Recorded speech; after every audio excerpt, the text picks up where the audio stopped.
अगली सुबह room number 17 के चारों लड़के किसी तरह कॉलेज पहुंच चुके थे। राहुल को अभी भी समझ नहीं आ रहा था कि कल रात सब पाटिल सर से इतना क्यों डरा रहे थे, लेकिन आज उसे खुद पता चलने वाला था। गुड मॉर्निंग बच्चों, मेरा नाम है डीएस पाटिल। मैकेनिकल इंजीनियरिंग पढ़ाता हूँ और जो नहीं पढ़ेगा उसे जिंदगी पढ़ा देगी। नाम ही खतरनाक है, डीएसपी। ओहो, ये तो हमारे मशहूर वाईडी स्टार्स हैं। गए काम से। टोटल 8 हैं। केशव, गोपाल, खड़े हो जाओ। तुम दोनों को देखकर लगता है कॉलेज नहीं, हॉस्टल का फर्नीचर घूमने आ गया है। विक्रांत, बताओ मैकेनिकल इंजीनियरिंग क्या है? सर, मैकेनिकल इंजीनियरिंग वो कला है जिसमें छात्र 4 साल तक समझने की कोशिश करता है कि आखिर पढ़ क्या रहा है। बहुत बढ़िया। और परीक्षा में यही लिखना और 4 साल और समझते रहना। तुम बताओ। मैकेनिकल इंजीनियरिंग की वह शाखा है जिसमें मशीनों को बनाना, उनका डिजाइन तैयार करना, उन्हें चलाना और उनकी मरम्मत व देखभाल करना सिखाया जाता है। Very nice. लगता है ये जेमिनी से आई है। चलो अब एक और सवाल। अरे पीछे वाली लाइन में। हाँ, तुम, क्या नाम है तुम्हारा? मानव। तो आदि मानव की तरह वहाँ क्यों देख रहे हो? सर, मेरी आंखें ही ऐसी है।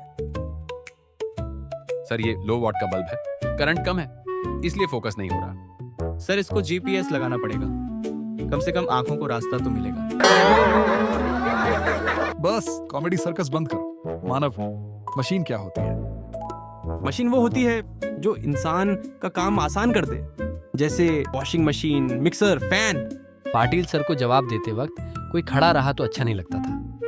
सर सिखाते गए, पूरी क्लास बैठी थी सिवाय केशव और गोपाल के। मेरा नाम आदित्य कुलकर्णी है। इस साल मैं तुम लोगों को वर्कशॉप प्रैक्टिकल सिखाऊंगा। अब ध्यान से सुनो। वर्कशॉप में आते वक्त शूज और एप्रन लेके आना। मशीन चालू होने पर मजाक नहीं करना है। मशीन के पास मोबाइल नहीं। इस सेमेस्टर में कुल 5 प्रैक्टिकल होंगे, हर सप्ताह को 1 प्रैक्टिकल, और अंत में तुम सबको एक जॉब तैयार करके सबमिट करनी होगी। चलो बताओ, तुमने मैकेनिकल क्यों लिया? मशीनें पसंद थी। मुझे इंजीनियर बनना था। मुझे भी मुझे डिजाइनिंग पसंद है। मेरिट की वजह से लेना पड़ा। ठीक है, अब सुनो। ये है लेथ मशीन, मैकेनिकल इंजीनियरिंग का सबसे बड़ा हथियार। जिस तरह एक सैनिक के लिए उसकी बंदूक महत्वपूर्ण होती है, उसी तरह एक मैकेनिकल इंजीनियर के लिए लेथ मशीन सबसे महत्वपूर्ण मशीन होती है। इसे मदर ऑफ मशीन टूल्स भी कहा जाता है, क्योंकि कई मशीनों के पार्ट्स इसी पर बनाए जाते हैं। तो ध्यान से देखना, क्योंकि एक अच्छी जॉब के लिए लेथ मशीन आना ज़रूरी है। सामने वाला भाग हेडस्टॉक कहलाता है। इसमें मोटर और गियर मैकेनिज्म होते हैं। इसका काम वर्कपीस को घुमाना होता है। ये चक है।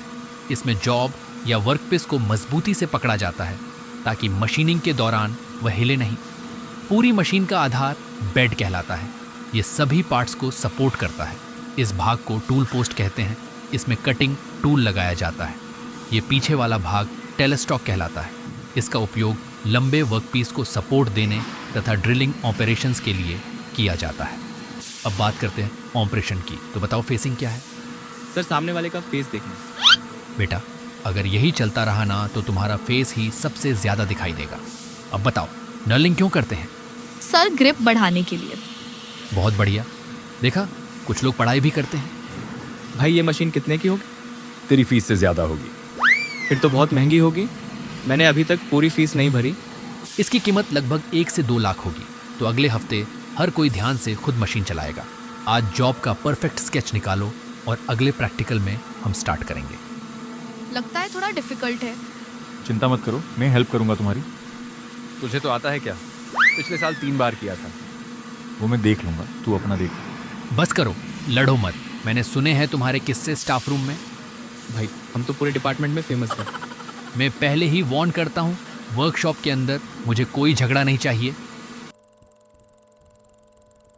भाई, आज वर्कशॉप में इतना खड़ा रहा हूँ कि मेरे पैर मुझे पहचानने से मना कर रहे हैं। तू काम कम, नाटक ज्यादा करता है।